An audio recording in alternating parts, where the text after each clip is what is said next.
tenemos un enlace con Jacobo Dayan.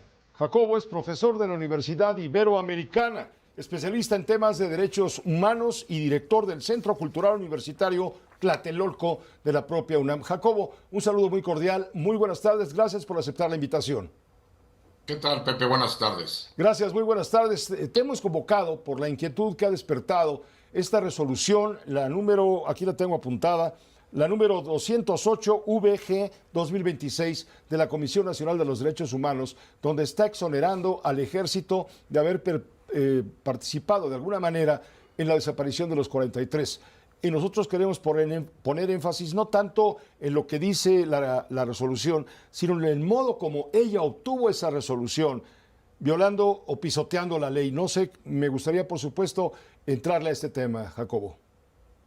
Sí, Pepe, primero lo que había que decir es de que no sorprende, digo, quienes se llamen a sorpresa, me parece que seguían confiando en una Comisión Nacional de Derechos Humanos, que a diferencia de otros órganos autónomos del Estado mexicano que fueron desmantelados, pues evidentemente los gobiernos de Morena pagarían un costo tremendo por haberla desmantelado. Lo que hicieron fue cooptarla y vaciarla de contenido.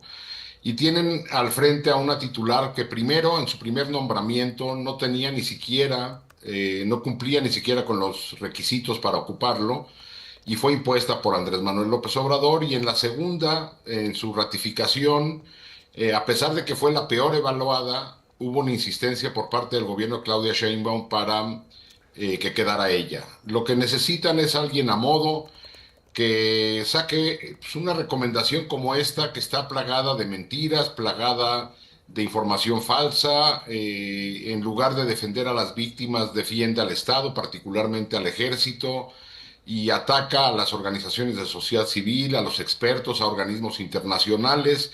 Es decir, por todos lados esta recomendación más bien parece un panfleto escrito por el ejército que una recomendación de una comisión de derechos humanos seria, Pepe. ¿No te parece que obedece o como que se ven las huellas en el planteamiento de Andrés Manuel López Obrador? ¿Es algo que ya había dicho López Obrador?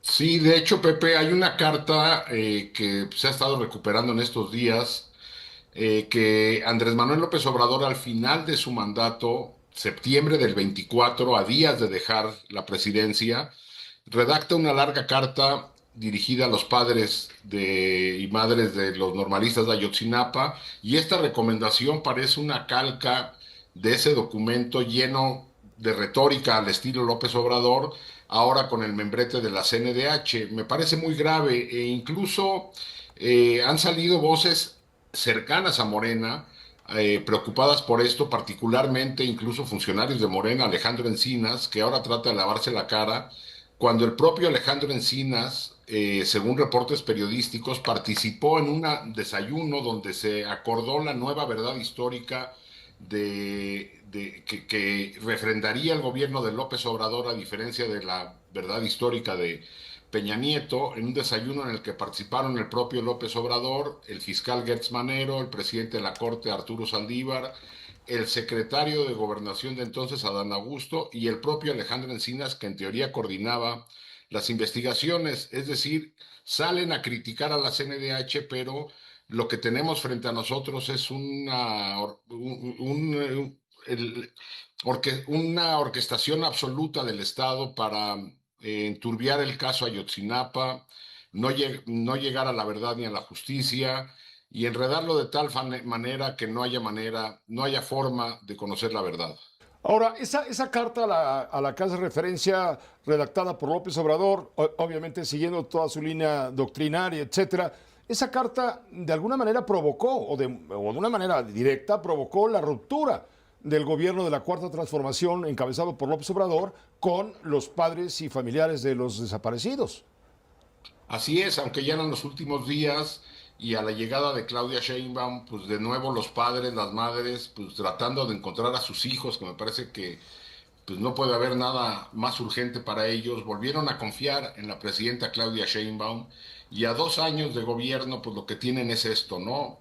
Cero, cero verdad, cero justicia, y ahora una Comisión Nacional de Derechos Humanos que la propia presidenta se deslinda cuando ella la colocó, dándoles un golpe tremendo con esta resolución. Correcto, correcto. Ahora, hay fallas metodológicas detectadas.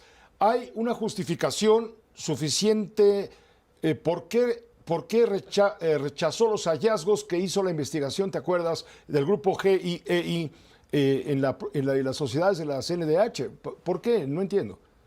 Sí, el grupo de expertos, recordemos, el grupo de expertos independientes llegó a México durante el sexenio de Peña Nieto, tratando el gobierno de priista de encontrar una salida, aceptó una oferta de la Comisión Interamericana de mandar un grupo de expertos independientes que vinieran a analizar la situación.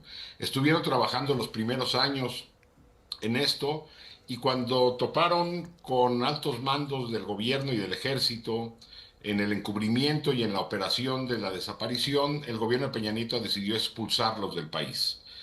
López Obrador hizo campaña alrededor también de los normalistas. Incluso hay uno de los padres que mencionaba en estos días, muy molesto, que López Obrador hasta se ponía la playera de los 43 de Ayotzinapa y hizo campaña alrededor de esto. Cuando llegó a la presidencia, volvió a invitar al grupo de expertos, volvieron a venir a México, continuaron sus investigaciones y cuando pidieron información del ejército y les fue negada, fueron expulsados por López Obrador con su lista larga de acusaciones del complot internacional y el complot de las ONGs y también fueron expulsados del país. Entonces lo que hace esta recomendación de la CNDH es recuperar la postura ideológica de López Obrador en contra de los organismos internacionales. No nada más ataca al grupo de expertos de la Comisión Interamericana, se va y acusa también al periodismo, a organizaciones e incluso a la ONU. Correcto, es muy grave todo este asunto y además está pisoteando la CNDH, está pisoteando la ley. ¿Por qué? Porque dentro de la CNDH existía un consejo consultivo al cual había que recurrir forzosamente para tomar una decisión importante como es el caso de reabrir el tema de los 43. Y este consejo se vació ante la, entre comillas, ineptitud de Rosario Piedra Ibarra.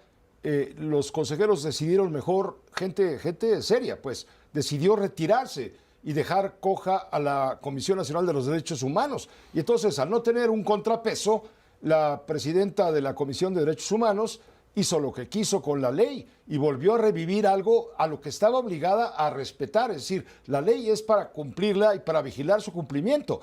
Pero ella no hizo este asunto, sino quiso volver a plantear las cosas y nos echa 12 años para atrás, donde ya hubo una inversión en esfuerzos del Estado mexicano por aclarar lo que ha pasado, de la propia CNDH. Sí, lo dices bien, Pepe. El Consejo Consultivo Ciudadano renunció haciendo pública su preocupación por lo que estaba ocurriendo, pero pues como tantas otras cosas en este país no ocurrió nada. E incluso los nombramientos al interior de la CNDH son nombramientos que no cumplen con la normatividad.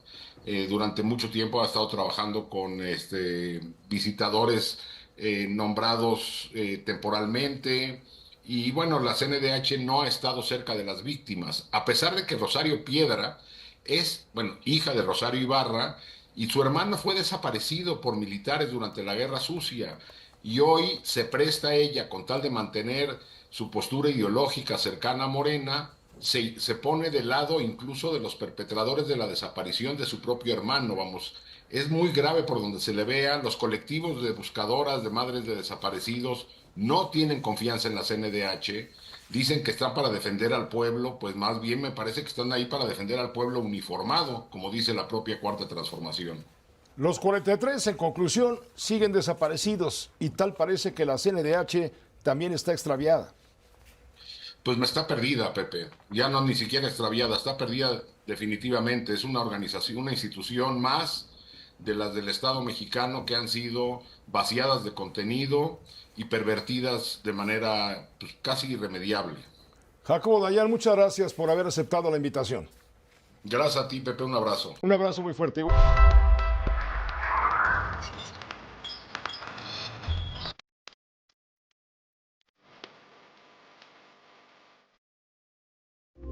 Esta fue una producción de Grupo Fórmula. Encuentra más contenido como este en radioformula.mx.